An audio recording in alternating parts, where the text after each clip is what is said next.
Welcome to Invest in Yourself, the Digital Entrepreneur Podcast. Join the Podcast Mogul Phil Better as he interviews successful entrepreneurs that make their living in the digital world. Now, let's join your host, Phil Better, and his special guest today on Invest in Yourself, the Digital Entrepreneur Podcast. Ladies and gentlemen, welcome back to another amazing episode of Invest in Yourself, the Digital Entrepreneur Podcast. I am your enthusiastic host, Phil Better, the Podcast Mogul, and I'm absolutely thrilled to introduce our extraordinary guest today. Our guest is a true polymath, an entrepreneur, former airline captain, international author, business mentor, and of course, a philanthropist, not to mention a captivating public speaker. As if that wasn't impressive enough, they also hold the esteemed position of CEO at the award-winning Global Publishing Group, with a track record of running 3 highly successful businesses and the founding of 2 not-for-profit organizations. Our guest stands out as a business luminary, celebrated for their strategic acumen and marketing prowess. Their expertise extends across a diverse realm, making them a recognized authority on aviation, leadership, decision-making, and business turnaround. Beyond the boardroom, our guest is a visionary creator, dedicated their spare time to crafting the most unique aviation museum in the country, a haven that has drawn visitors from every corner of the globe. What truly sets our guests apart is their commitment to empowering thousands worldwide through their unique strategies, systems, and cutting-edge publishing and marketing tools for wealth creation, not making you rich, but making you wealthy. Through seminars and workshops, their tireless work to educate and inspire others, leaving an indelible impact on the lives they touch. Without further ado, please welcome my guest, Andrew Carter. Andrew, welcome. Thank you, Phil. Thanks for having us. It's a pleasure. Once I heard about you, I knew I needed to get you on because you have a wealth of wisdom that I'm sure you're going to be able to share with my audience. And I can't thank you enough for showing up today. Not at all. No, glad to be here and glad to share some tips that may help some others. I know what it's like trying to start this entrepreneurial journey, and it does seem overwhelming, but it's worth it, as you know. So happy to talk about that. So with that starting off point, why did you start to become an entrepreneur? What was it that sparked the desire to be an entrepreneur? That's a great question, because I think if you ask someone who's done it, they can probably pinpoint a time and they'll state that was what it was. But I think it's inherent within us. Obviously, there's different personality types. We have those who are extremely searching for risk, risk and adventure. And we have those who are completely risk adverse, and everyone else falls somewhere in between. So if you're completely risk adverse and, you're happy to work in a bank for 45, 50 years and retire and that's good enough for you, there's nothing wrong with that, but you will obviously never understand what we're here talking about on your podcast. For those of your listeners who are here, they probably already have something intrinsic within them. They just can't articulate it. And I had that from a very early age. I guess I was a bit different because my focus had always been on becoming a pilot. I was always interested in that. But in the background, I always had this sense of I was supposed to be doing something more. And so what will happen is a lot of entrepreneurs are people who get frustrated in their job, and it's not just with management, or it's not just with the boss, or it's not just with the 9-to-5 grind. There's something within them, and it's that adventure seeking and it's that entrepreneurial spirit, and it's probably been with them for life. They've just never been aware of it, or they don't act on it until the situation becomes bad enough. And the reason I've worded it that way is I love to tell this story. I'm just going to take a little bit of your time here, Phil, if I could. But when I sold my first business, and this is almost 20 years ago now, I brought my father up, and I retired. I retired at age 37 after running a business for less than 3 years. And I said to my father, did you ever think that I would be this successful? And he just said, yes. And I burst out laughing because I'd struggled all my life at school. I'm not an academic. I came out of school in the height of the worst recession that we've had in our lifetimes. And I just, I couldn't get anywhere, couldn't do anything. Everything was a struggle for me. And I went and started this business. In fact, I was lucky enough to be flying, knew that wasn't eventually what I wanted to be doing. I had that sense, that urge, this frustration I'm talking about that people feel. And I happened to drive past a business expo that was on, and I stopped and I went in. I heard one guy talk. He only spoke for 10 minutes. And in that time, he said something revolutionary. He said, business is easy. Now, this is at a time when everyone's struggling and everyone else is saying business is hard. And so there was a lot of hate in this room. Everyone hated what this guy was saying, but it resonated with me because he qualified it. He said, business is easy. It's people that are difficult. And then he went on to explain just some very simple systems that make business easy. So I knew that that was the way to go. I ended up signing up with him. He became my mentor, and that's how I succeeded. But the point I'm trying to make is I said to my father, you know what my life's been like. What made you think I would be a success in business? And he refers to a time when I was age 9 and we climbed Ayers Rock. It's this amazing geological monstrosity, a big rock in the middle of Australia, right in the desert. And so we went there, and you're no longer allowed to climb it, but back in the day we could. And as a 9-year-old, I got to the top of this rock, and my father had a bottle of water and I had a bottle of water, and neither of us were thirsty, which is amazing, as I say, in the middle of the desert, having climbed to the top of this thing. So I took both bottles of water, and I'd heard people going past saying, oh, weren't they clever to bring water? And I went up and I sold the 2 bottles of water for, something like 10 times what they cost. And that funded me throughout the rest of that holiday in the Red Centre of Australia. Now, I'd never thought about that, okay? But my father said to me at this time at dinner, he said, that's when I knew you were going to succeed. I said, based on what? And he said, you automatically, as a kid, you've had no training in this, because remember, schools never prepare us to become entrepreneurs, right? Oh. Yeah, who's ever heard of that? I would love for that to happen. Mate, that would be my next big goal, and I'm trying to look at how to do that. I would love to see schools do that, but they're so set in this mindset, the way it's always been mindset that we'll talk about a lot over the next 30 minutes. It's going to be a very, very hard push, but there's got to be an awareness and awakening, and that's got to come about. But the point is, my father said to me, you've automatically identified a hungry market on top of that rock. He said, you approached them without fear. He said, you created need and then you priced accordingly and you stood your ground, And he said, I know guys who've done 3 years, 4 years of university, business studies at university who've never learnt that. He said, I've got friends who've been in business for decades who still haven't learnt that. He said, you instinctively did it as a 9-year-old. And he said, I knew then and there that you were going to be successful. Now, that blew my mind. But the point I'm trying to get at is I think we all, those of us who were listening to your podcast, we have had that in us for quite some time, just probably weren't aware of it. I have to agree. A few episodes ago, I had another entrepreneur on, and I asked what made him, and he's like, I always wanted freedom. And I feel like even as a pilot, you wanted that freedom, because as a pilot, you get to fly everywhere, right? You're kind of like, you're lucked out on the freedom. It's a safe job, but it still gives you the freedom. So I feel like just with what you were saying, you were looking for that freedom. You got not bored with the flying, but it wasn't giving you the freedom you were seeking as being an entrepreneur. And I love seeing one of the joys of being this host. I get to see these stories interconnect and see how every entrepreneur who could be different is very similar at the core. And I love to see that.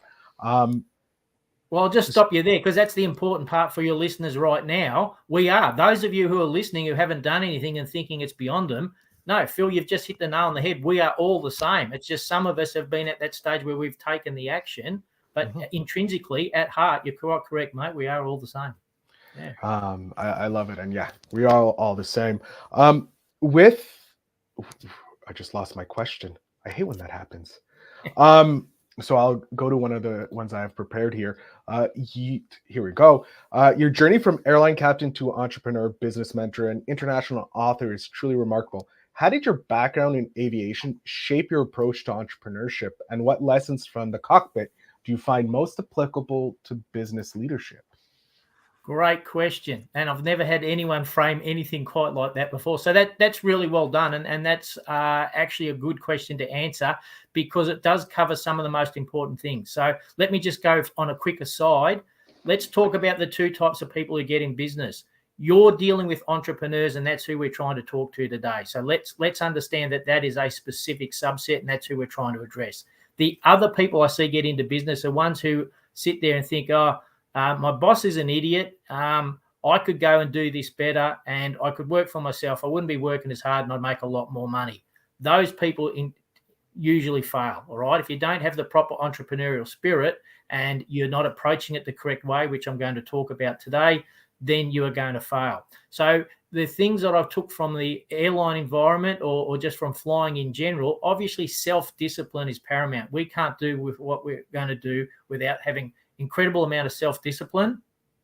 And that means being able to sacrifice. You're going to have to sacrifice some time, or you're going to have to sacrifice possibly even relationships. You're definitely going to sacrifice initially financially, but knowing that the end result is going to be worth it. And that's definitely a requirement for entrepreneurs. You are taking a risk, but here's the thing, as a pilot, we always take risks. People don't like to hear that, especially in the airline world, but we always mitigate it. So we're always looking at what is the absolute worst thing that can happen on this flight.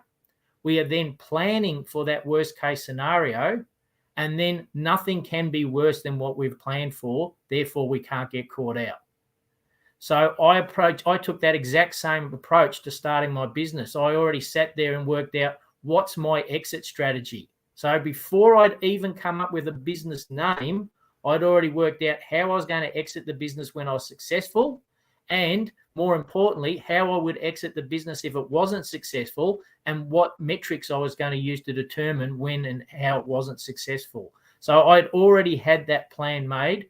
I was already prepared to risk money and time to get this done, but I had that self-discipline and that planning, and I'd done the research that ended up making it the success that it was. So that's probably the easiest way to explain the transfer of skills in that scenario. I love it. And being an airline pilot obviously has influenced a lot of your life, because it gives you, obviously, like you said, you mentioned the self-discipline.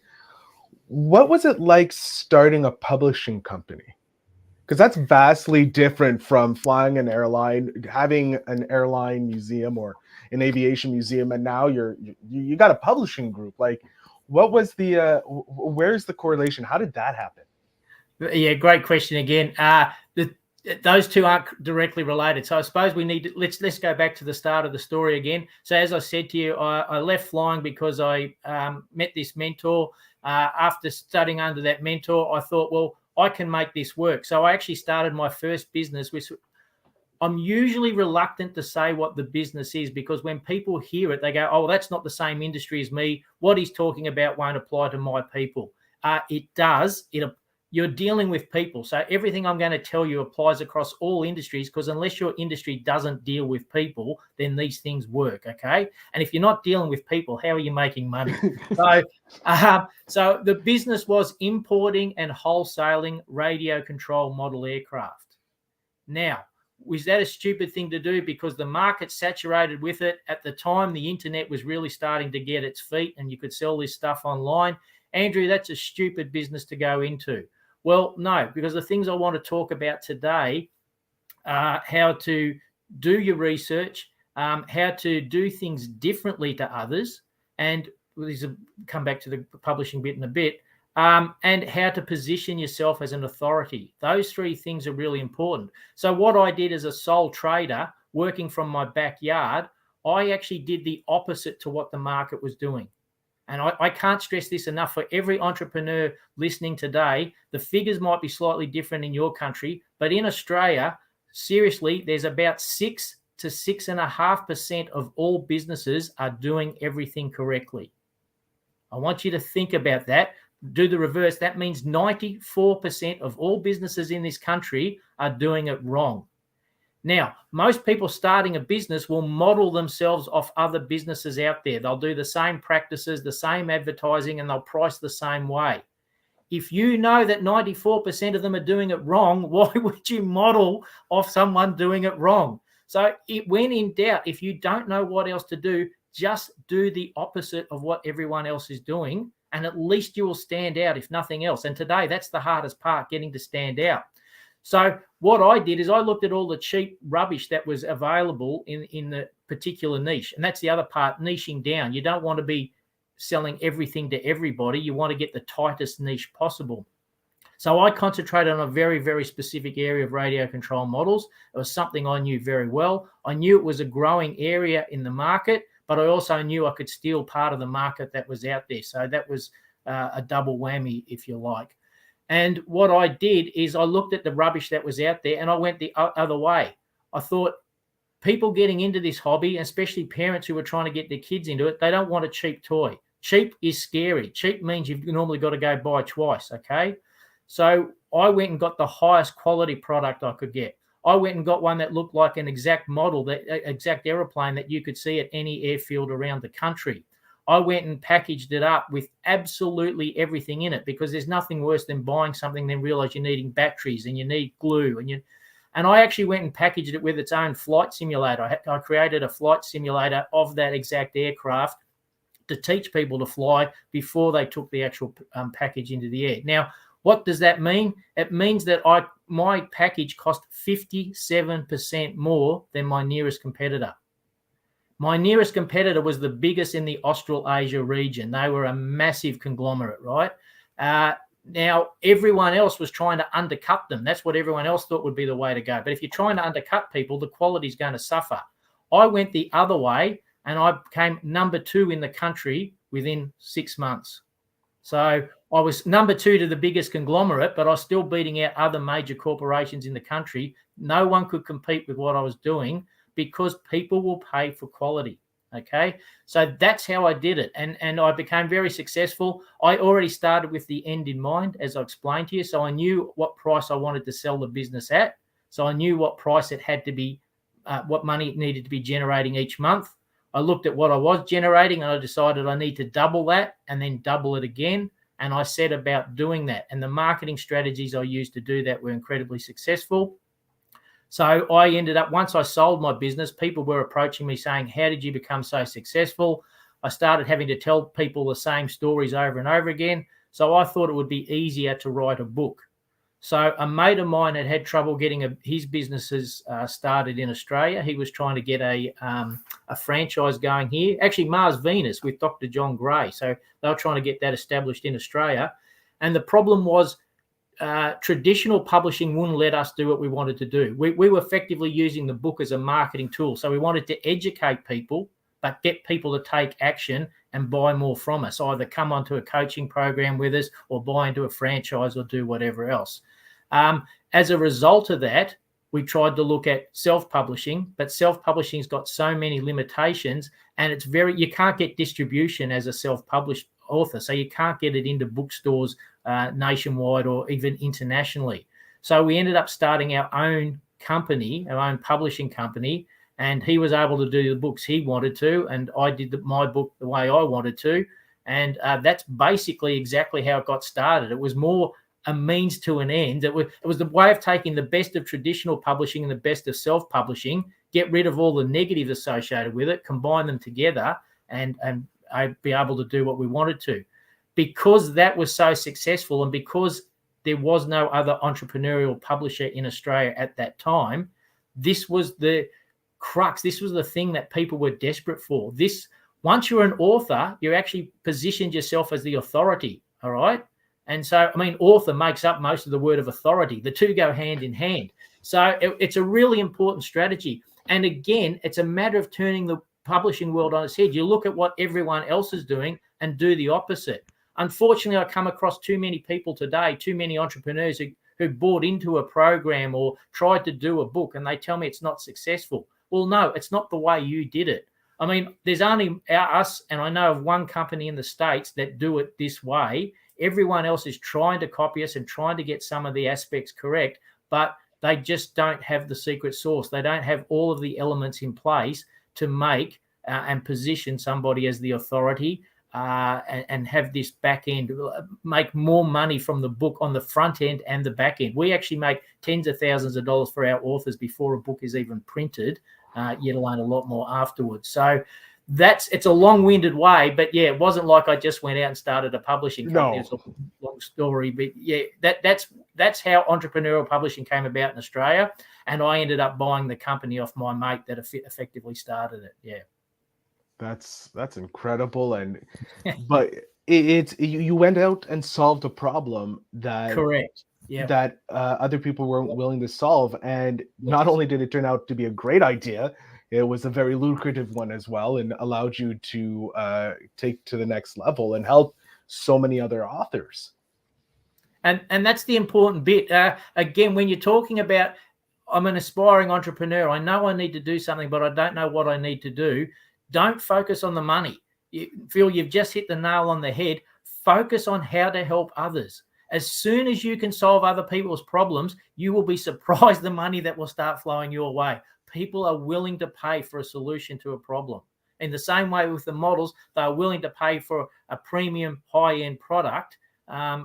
People will pay for anyone that can help them, seriously help them. There's too many scam artists and stuff out there. Position yourself effectively and help others, and you will become rich. That's just the nature of it. I love it. And it's a simple, another thing that a previous guest said, it's just simplifying your success. It's just find the basic MVP, in essence, your minimum viable product, and you'll have the success that you're looking for. I want to know if someone is starting, because we are focusing on people looking to start their own publishing career, be it a writer or their own publishing house like they started with you. What's one piece of advice you would suggest to those individuals right here, right now, listening? I already mentioned it before, but I'd say again, research is everything. Research exactly which part of the market you want to go into. So if you're just looking at becoming an entrepreneur, do you need a book? Yes, you definitely do. You actually need a book to position yourself. And the other complaint is, oh, well, Andrew, but my business is completely online. A book's no good to me unless it's an ebook. Wrong again, okay? The majority of sales throughout all of North America, Australia, probably the same for Europe. I don't have the figures, but it's about 86 to 88% of all books being read are physical books. And on top of that, since 2011, worldwide, the physical book sales have increased year on year, all right? People are buying and reading more books now than ever before. So ebooks and audiobooks still make up the smallest part of the market. And remember this, you live offline. All of us live offline. You go to the toilet offline. You eat offline. You drive offline. You go to work usually offline. So we live in the offline world, even though we spend a lot of time online. You want to be able to market to and attract people's attention offline and drive them to your website, to your online business. And I'm telling you now, a book done the correct way is the single most powerful marketing tool and positioning tool you can use to do that. So if you're looking to start a business, think about how you're going to stand out from everybody else and create a book that says something different to what everybody else is saying and use that as your positioning tool. Now, if you're getting into business, the first and most important thing is research, research, research, research. Look at what everyone else is doing. Identify the best parts of that and the worst parts of that. How can you do the best parts better or differently? And how can you turn the worst parts around? And any of that will make you stand out from the rest of your competition. So, but research is the most important part. If you're not researching and understanding what you're getting into first, if you're just going to do the same as everybody else, how do you stand out from your competition? And what stops someone else coming in and doing it better than you, or worse, undercutting you on price? Once you can differentiate yourself, your product, your service, and everything else, once you position yourself as the expert, you can actually charge a lot more. So you're going to have to also value add. You're going to have to provide a lot more value in the same way I did with that model aircraft. But once you can position yourself as the authority, once you're doing things differently to everyone else, you can charge a lot more and you will actually get more people coming to you. It's very true, because you're now an authority with the people, and you're only working with people who can pay, and those people already have that authority. So it pushes on, you get the bit of that rub off authority slowly over time, and then you become the global publishing group CEO, big time. Correct. And then you get lucky enough to have people like Phil approach you to do podcasts with them, which establishes your authority, and then I'm now reaching a whole new audience, which now establishes more authority. So yeah, it becomes self-fulfilling. And also, if I could just touch on that point, a lot of people get upset about that. Like entrepreneurs, they just think that you're out to rip everyone off and make yourself rich. It's not like that at all. So you hit the point on the nail on the head. Once you've positioned yourself like this, you are now attracting people who can afford to pay more. Not only can they afford to, they're actively willing to do it because they want to be working with the authority. What that means is you now have the ability to do pro bono work, or in my case, to have gone and started not-for-profit organisations. All the successful entrepreneurs I see have done some sort of philanthropic, I can now even say the word, I just is one, philanthropic work. And this is how you do it. But you've got to be able to take care of yourself first, and positioning yourself as the authority and making more money is what allows you to give and help others. Well, on that note, I actually have a question regarding your two non-for-profit. So we've heard about you running your successful businesses and funding two not-for-profit. How did you decide on what you wanted to create with those nonprofits, and how do they connect to entrepreneur? Like, is there a similar way of running a nonprofit as a business? Definitely. Yeah, well done. So the only successful not-for-profit has to be run as a business. There's no two ways about it. And everything you've done to be successful in business, those skills transfer directly into a successful not-for-profit. And so again, it comes down to, as I said, number one thing is research. So I was lucky enough in that we'd been approached by someone from a village in another country. They had issues there. There was all sorts of lifestyle issues, but they had people who were doing businesses there, but just not doing them very, very well. So I happened to travel there, spend time in the village, see what was going on and what was needed, find out what the problem was with these business owners. In most cases, it was just education. So I was able to spend time educating them, and then came home and very quickly raised enough money to start getting things going over there to be able to microfinance these businesses so that those people within the village could become self-sufficient, and then in turn help the village. So two things happened. One, I can compress all the marketing ideas and skills you need into just 5 key points, and I can teach those 5 key points from the stage. And I did that by selling a pair of pants. I literally took my jeans off on stage and I sold them on stage for something like $10,600. Okay. So that was, that's probably another podcast in itself. that's the After Hours Invest in Yourself podcast. Yeah, it's called How to Get Into My Pants. But anyway, so what with that money, we were then able to start this whole concept. We were able to start this microfinance. And what happens is once you do these things, see, I don't know if I'm allowed to say this on your podcast, Phil, but it's a term we use in Australia quite regularly. Most people have a pretty good bullshit radar, okay? We can detect BS from a mile away. Now, we don't always get it right. Most of us have got stung once, but we won't get stung the second time. And so when you're successful and when you're congruent, when you're saying and doing the right things and people can see that and you're very genuine, that becomes a magnet. People are attracted to you.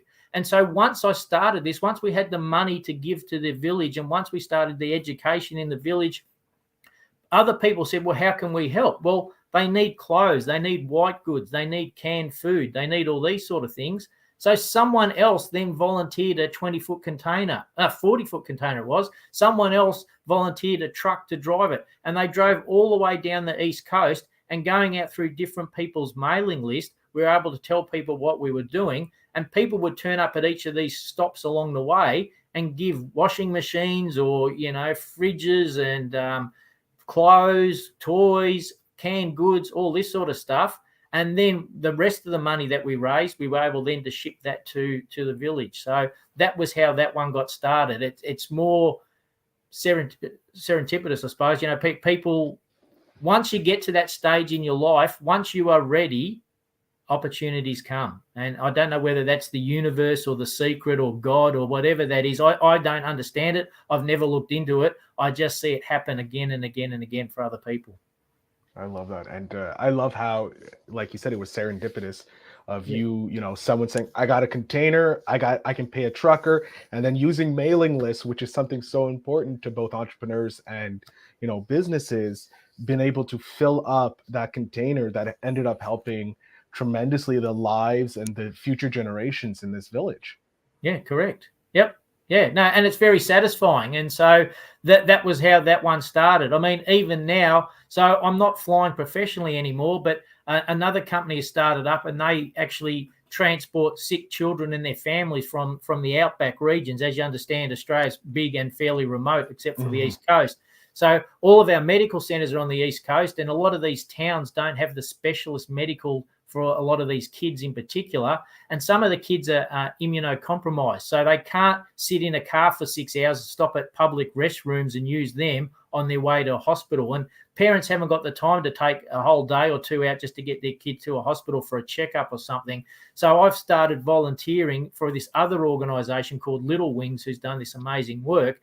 And so I can use my skills from my past flying light aircraft, but flying these kids who can't sit in the car for 6 hours. I can get them in within an hour and a half. I can get them to see the medical people they need to, and then fly them back out in the same day. So you can give of your time as well like that once you get successful. But as I say, you need to put the time and effort into making yourself successful first, and then removing yourself from the business so that you can go on and do these things for others. I love it, and it's great advice, and I'm looking forward to the moment when I'm able to remove myself fully from my business and be able to give back to the community for helping me grow as much as I have. We are coming to the end, which I hate, Andrew, because I'm having such a great time talking with you, but I do have one last question. It is a selfish one. As some of my audience knows, I'm writing a book of advice for my nephew when he turns 11.